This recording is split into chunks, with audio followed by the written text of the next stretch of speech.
और अब बढ़ते हैं खबरों में आगे और अब बात करेंगे नीट पेपर की। नीट पेपर लीक में सूत्रों के हवाले से बड़ी खबर निकल के सामने आ रही है, जहां पे अहिल्यानगर से गिरफ्तार आरोपी का था नेटवर्क। धनंजय लोखंडे ने छात्रों को ही बनाया था एजेंट।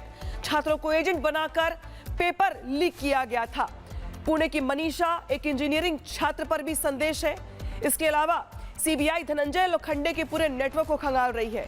तो अहिल्यानगर से गिरफ्तार आरोपी का नेटवर्क था और उसने स्टूडेंट्स का ही नेटवर्क बना रखा था और इसी वजह से अब इन स्टूडेंट्स के नेटवर्क को खंगाला जा रहा है सीबीआई की ओर से। बता दें आपको कि अंकिता, जो कि एक इंजीनियरिंग की स्टूडेंट है, उसे भी पूछताछ की खबर निकल के सामने आ रही है। बता दें आपको, छात्रों को एजेंट बनाकर के पेपर लीक करवाया गया था। एक और बड़ी अपडेट आ गई। बता दें आपको, पुणे में नीट मामले में ये बड़ी अपडेट है। अपडेट यहां पर यह है कि मनीषा वाघमारे के खाते में 10 लाख रुपए मिले हैं। मनीषा ने अलग अलग 21 खातों में ये पैसे ट्रांसफर किए और यही मनी की जो ट्रेल है वो बता रही है कि आखिर कहां पैसे ट्रांसफर किए गए। हिरासत में ली गई मनीषा वाघमारे और उसके खाते से 10 लाख रुपए की भारी भरकम राशि मिली है। रिपोर्ट्स के मुताबिक मनीषा वाघमारे के खाते में कुल 21 अलग अलग बैंक खातों से पैसे ट्रांसफर किए गए थे। सीबीआई इस बड़ी रकम के असली स्रोत की जांच करेगी। जो नीट परीक्षा के दौरान मनीषा वाघमारे के खाते में आई थी, आखिर ये पैसे कहां से आए, किसने भेजे। तो एक ऐसी परीक्षा जिस पर देश के लाखों नौजवानों की तकदीर बनती और बिगड़ती है, उस मेडिकल प्रवेश परीक्षा यानी कि नीट का पेपर रद्द हुआ और अब सीबीआई बड़े पैमाने पर इसकी जांच कर रही है। 3 से 4 दर्जन आरोपी और संदिग्ध चंगुल में चढ़ चुके हैं, फंस चुके हैं। उनसे पूछताछ की जा रही है, कार्रवाई की जा रही है, लेकिन सवाल फिर से वही खड़े होते हैं कि ना एक गिरोह ने पेपर लीक किया, ना ही किसी शख्स ने। लगभग 800 छात्रों तक आखिर ये पेपर पहुंचा तो कैसे पहुंचा, इसकी कीमत चुकाई गई करीब 23 लाख रुपए जो थी। उसके अलावा जो इंपॉर्टेंट ये है कि यहाँ पे लाखों स्टूडेंट्स जिसने फॉर्म भरे थे, उनकी किस्मत यहाँ पर दांव पर लग गई और इसी वजह से जो उनकी मेहनत थी वो भी यहाँ पर बेकार चली गई, क्योंकि सिस्टम हमारा यहाँ पर फेल हो गया और एनटीए फेल का खेल रोक नहीं पा रहा है। आखिर कार्रवाई कैसे होगी, किस तरीके से जांच की जा रही है, दिखाते हैं आपको रिपोर्ट में।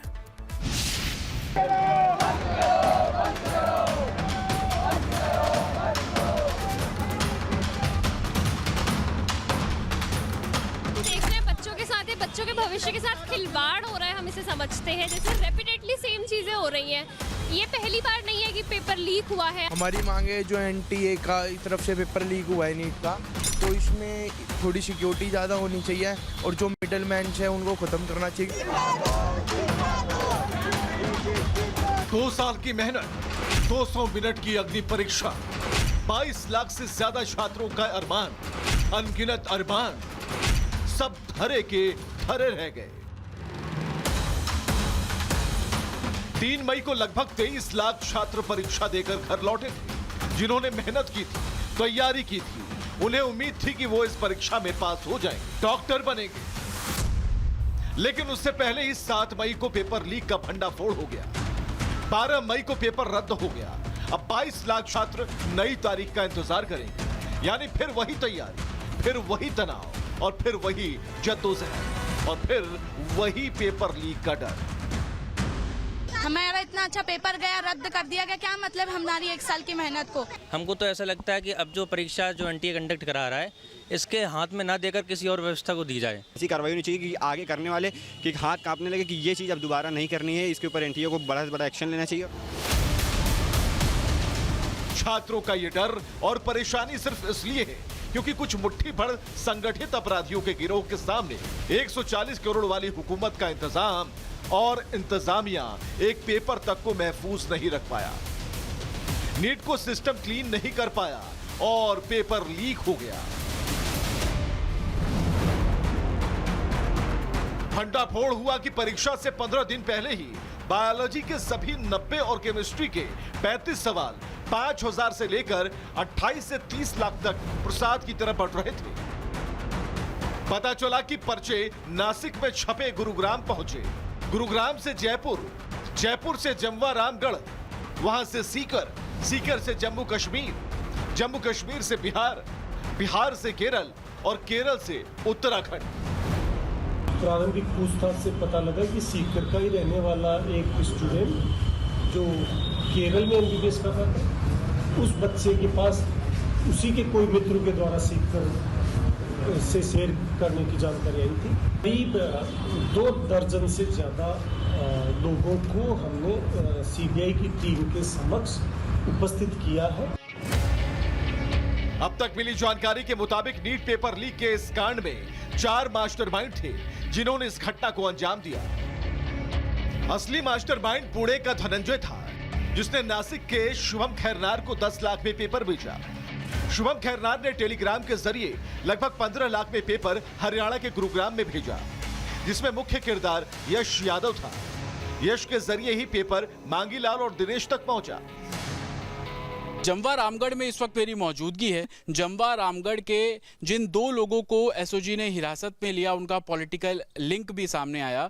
मांगीवाल और दिनेश, इन दोनों के ऊपर आरोप है कि गुरुग्राम के यश यादव से उन्होंने वो पेपर लिया, 30 लाख रुपए में पेपर लिया। उस पेपर को अपना उनका जो बेटा है सीकर में पढ़ता है वहां पर दिया। दोस्त था बेटे का, उसके पास भी वो पेपर पहुंचा। तो कैसे ये पूरा नेक्सस चल रहा था, इसको अब सीबीआई इन्वेस्टिगेट कर रही है। तो कुछ इस तरह से नासिक से पूरे देश में नीट के पेपर खरीदे गए और बेचे जाते रहे। बच्चों के भविष्य से खिलवाड़ होता रहा। एक जानकारी ये भी है कि नीट पेपर जो लीक हुआ वो सिर्फ 800 छात्रों तक ही पहुंचा था, लेकिन इसका खामियाजा भुगतना पड़ा है 22 लाख से ज्यादा छात्रों को। यानी सिस्टम की नाकामी ने लाखों छात्रों के भविष्य के साथ खिलवाड़ कर दिया। और अब जब रिपब्लिक भारत की टीम पेपर लीक मामले में आरोपी मांगीलाल और दिनेश के परिवार तक पहुंची, तो उनके बयानों में घालमेल नजर आया। तो मालूम पड़ता है कि दाल में कुछ काला है। दोनों को ले गए, आपके पति को भी, और पति को यहाँ से नहीं लेके गए, बाहर से लिए उनको। शायद क्या काम करते हैं? ये प्रॉपर्टी डीलर है, ये फाइनेंस का काम है इनका। किसी पॉलिटिकल पार्टी से वो जुड़े हुए हैं? अब जुड़े हुए तो ये तो पता नहीं है, मैं तो कुछ जानती नहीं हूँ, क्योंकि मैं पढ़ी लिखी तो हूँ नहीं। आपके क्या परिवार के कुछ और बच्चे भी इस तरीके से नीट की तैयारी करके सरकारी कॉलेज में पढ़ रहे हैं? नहीं, सरकारी में नहीं है। 2 आदमी आए पहले, तो फिर 10-15 लोग आ गए उनके साथ। भाई कौन हो, क्या है, क्या मामला है, बताओ तो सही हमको। तो उन्होंने कुछ नहीं बताया। परिवार के दूसरे बच्चों ने भी नीट का पेपर क्लियर किया?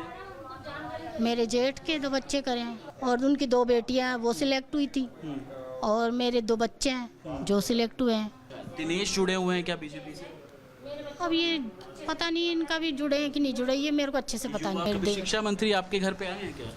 कभी कौन आया हमारा घर, तो मैं तो जानू भी कौन। देखो, क्या शिक्षा मंत्री कभी आए थे आपके घर? हाँ आया था, 2 बार 3 बार।